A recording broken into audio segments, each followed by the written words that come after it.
نحمده ونستعينه ونصلي على رسوله الكريم أما بعد رسول اللہ صلی اللہ علیہ وآلہ وسلم نے فرمایا کہ میری امت کی مثال اور پہلی امت کی مثال اس طرح ہے کہ ایک شخص نے صبح فجر کی نماز کے بعد اپنے کچھ مزدور کام پر لگائے اور اس نے ان سے یہ طے کیا کہ تم نے یہ میرا کام مکمل کرنا ہے. جب تم یہ میرا کام مکمل کرو گے اس کے بدلے میں تمہیں یہ انعامات دوں گا. چنانچہ فجر کے بعد سے وقت شروع ہوا. جب ظہر کا وقت آیا تو اس کے جو مزدور تھے وہ بھاگ گئے. اس نے کہا کہ آؤ ظہر تک کی جو تمہاری اجرت اور مزدوری بنتی ہے یہ لے لو اور چلے جاؤ. اس کے بعد اس نے دوسرے مزدور پکڑے. اس نے کہا کہ تم نے یہ میرا کام مکمل کرنا ہے. اگر تم یہ میرا کام مکمل کرو گے میں تمہیں یہ اجر اور انعام دوں گا. چنانچہ انہوں نے ظہر سے لے کے عصر تک کام کیا. جب عصر کا وقت ہوا تو یہ لوگ بھی بھاگ گئے. اس مالک نے ان کو بلایا اور ظہر سے لے کے عصر تک کی جتنی ان کی اجرت بنتی تھی وہ ان کے ہاتھوں میں تھما دی. پھر اس نے مزید مزدور تلاش کیے. اس نے کہا کہ آؤ تم یہ میرا کام مکمل کرو. اگر تم یہ میرا کام مکمل کرو گے تو تمہیں میں یہ انعامات اور اجر دوں گا. چنانچہ یہ جو تیسرے مزدور تھے انہوں نے اس بندے کے کام کو مکمل کیا اور اس مالک نے خوش ہو کر ان کو جو اس نے باقیوں سے طے کیا تھا کہ کام مکمل کرنے پر زائد انعامات دوں گا وہ سارے کے سارے اس نے ان کو دے دیے. پہلے مزدور آئے انہوں نے اعتراض کیا کہ عصر سے لے کے مغرب تک کا وقت تھوڑا تھا. ہم نے فجر سے لے کے ظہر تک کام کیا اور آپ نے ہمیں تھوڑی مزدوری دی. دوسرے آئے انہوں نے کہا کہ ہم نے ظہر سے لے کے عصر تک کام کیا حالانکہ ہمارا وقت زیادہ ہے آپ نے ہمیں مزدوری تھوڑی دی ہے. اور یہ لوگ انہوں نے عصر سے لے کے مغرب تک کام کیا ان کو آپ نے مزدوری زیادہ دی ہے. اس نے کہا سنو تم نے فجر سے لے کے ظہر تک کام کیا جتنا تمہارا حق بنتا تھا میں نے اس سے کچھ کم تو نہیں دیا. وہ کہنے لگے نہیں کم نہیں دیا وقت کے مطابق پورا ملا ہے. پھر اس نے دوسرے سے خطاب کیا کہ تم نے ظہر سے لے کے عصر تک کام کیا جتنا تمہارا حق بنتا تھا میں نے وہ پورا دیا کہ اس سے کم دیا. کہنے لگے حق آپ نے ہمیں پورا دیا ہے وہ کم نہیں کیا. اس نے کہا کہ دیکھو جب تمہارے حقوق میں نے تم کو پورے ادا کر دیے باقی رہا کسی کو زائد دینا تو یہ میرا فضل ہے میں جس کو چاہوں ادا کروں. آپ نے فرمایا کہ میری امت کی مثال اور پہلی امتوں کی مثال یہود نے فجر سے لے کے ظہر تک کام کیا وقت زیادہ اجر صرف وقت کے مطابق ملا کیونکہ انہوں نے بعد کے انبیاء کا انکار کیا ان کو قتل کیا ان کی مخالفتیں کی. ان کو صرف اتنے وقت کا اجر ملا جتنا کام کیا. اس کے بعد عیسائی آئے ان کا وقت ان سے کچھ کم لیکن مسلمانوں سے زیادہ. ان کو بھی اپنے وقت کا اجر ملا کیونکہ انہوں نے محمد رسول اللہ صلی اللہ علیہ وسلم کی رسالت اور نبوت کا انکار کیا. آپ نے فرمایا اس کے بعد مسلمان آئے جنہوں نے سارے نبیوں کو مانا جنہوں نے ساری کتابوں کو مانا اور تا قیامت محمد صلی اللہ علیہ وسلم کو خاتم الانبیاء تسلیم کر دیا. اللہ رب العزت نے فرمایا کہ یہ میرا فضل ہے تمہیں میں اس وقت کی اجرت بھی دوں گا اور جو پہلوں سے طے کی تھی پورا کام مکمل کرنے کی وہ اجرت بھی تمہیں دوں گا. بات کرنے کا مقصد ہماری امت تھوڑے وقت کے لیے آئی. نبی صلی اللہ علیہ وسلم نے فرمایا کہ تم آخری امت ہو لیکن قیامت کے دن حساب و کتاب اور اجر کے اعتبار سے تم سب سے پہلے جنت کے اندر جاؤ گے. اس کی وجہ یہ ہے کہ اللہ تعالیٰ نے ہمیں کچھ ایسی خصوصیات عطا فرمائی ہیں جو پہلے کسی امت کو نہیں عطا کی گئی.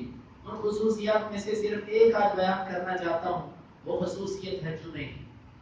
جمعے کا دن نبی صلی اللہ علیہ وسلم نے فرمایا خیر یوم طلعت علیہ الشمس یوم الجمعہ بہترین دن جس کے اوپر سورج طلوع ہوتا ہے وہ جمعے کا دن ہے.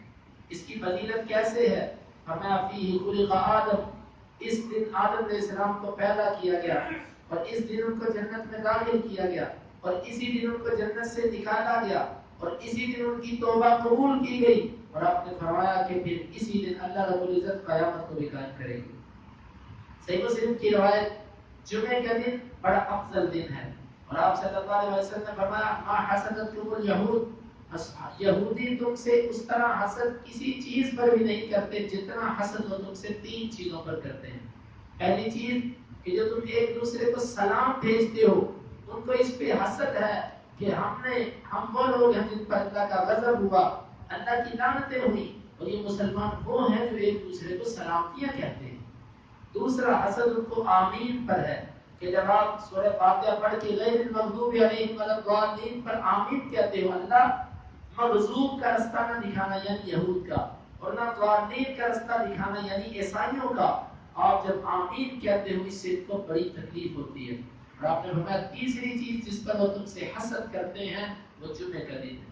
اس کی وجہ یہ ہے، ایک حدیث کے اندر وضاحت ہے کہ جب جمعے کا دن سب سے پہلے اللہ نے یہود پر پیش کیا کہ لو اس دن کو تم اپنی عبادت کے لیے بناؤ، انہوں نے کہا نہیں اللہ ہمیں ہفتے کا دن چاہیے۔ اللہ رب العزت نے جمعے کے دن کو پھر عیسائیوں پر پیش کیا کہ تم اس دن کو لے لو، اس دن کے اندر عبادت کرو، انہوں نے کہا ہمیں اتوار کا دن چاہیے۔ پھر جمعے کا دن اللہ رب العزت نے امت محمدیہ پر پیش کیا، نبی صلی اللہ علیہ وسلم پر پیش کیا، آپ نے اس دن کو قبول کر دیا۔ یہ ہمارا اعزاز ہے، اللہ تعالیٰ نے ہمیں بہترین دن عطا فرمایا۔ آپ نے فرمایا کہ تم پہلے ہو اور تمہارے بعد یہود اور یہود کے بعد عیسائی ہیں، سب سے پہلے جمعہ، جمعے کے بعد ہفتہ اور ہفتے کے بعد اتوار۔ یہ جمعے کے فضائل بہت ہیں، لیکن میں ایک دو حدیثیں بیان کی اور اب میں اصل مقصد بیان کرنے کا یہ ہے کہ اس جمعے کی ہم قدر کریں۔ اس جمعے کے اندر چند کام کیے جاتے ہیں۔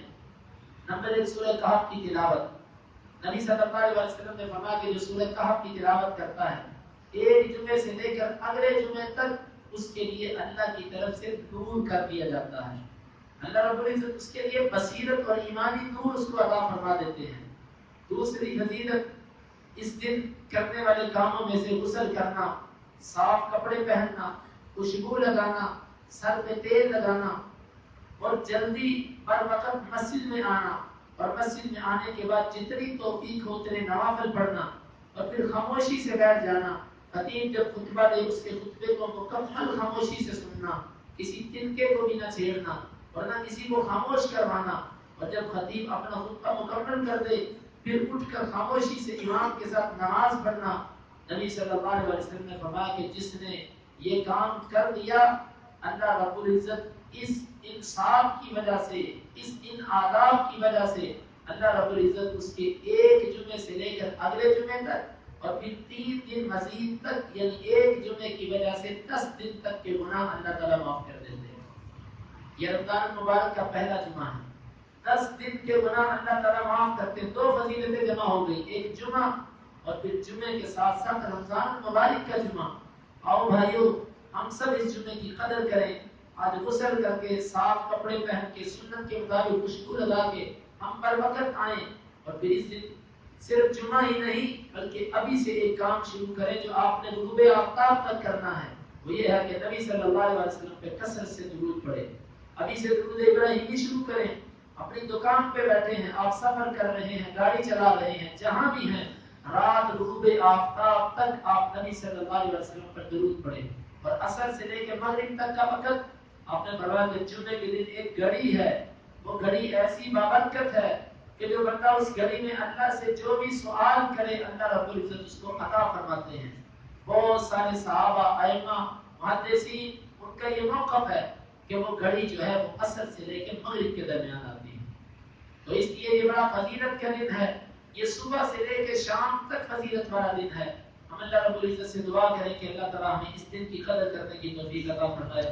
اللهم انفعنا بما علمتنا وعلمنا ما ينفعنا وزدنا علما۔ اللهم اقسم لنا من خشيتك ما يحول بيننا وبين معاصيك، ومن طاعتك ما تبلغنا به جنتك، ومن اليقين ما تهون به علينا مصائب الدنيا، متعنا اللهم بأسماعنا وأبصارنا وقوتنا أبدا ما أحييتنا، واجعله الوارث منا، واجعل ثأرنا على من ظلمنا، ولا تجعل مصيبتنا في ديننا، ولا تجعل الدنيا أكبر همنا ولا مبلغ علمنا، ولا تسلط علينا من لا يرحمنا. اللهم إني عبدك وابن عبدك وابن أمتك، ناصيتي بيدك، ماض في حكمك، عدل في قضاؤك، أسألك بكل اسم هو لك سميت به نفسك أو أنزلته في كتابك أو علمته أحدا من خلقك أو استأثرت به في علم الغيب عندك أن تجعل القرآن ربيع قلبي ونور صدري وجلاء حزني وذهاب همي وآخر دعوانا أن الحمد لله رب العالمين.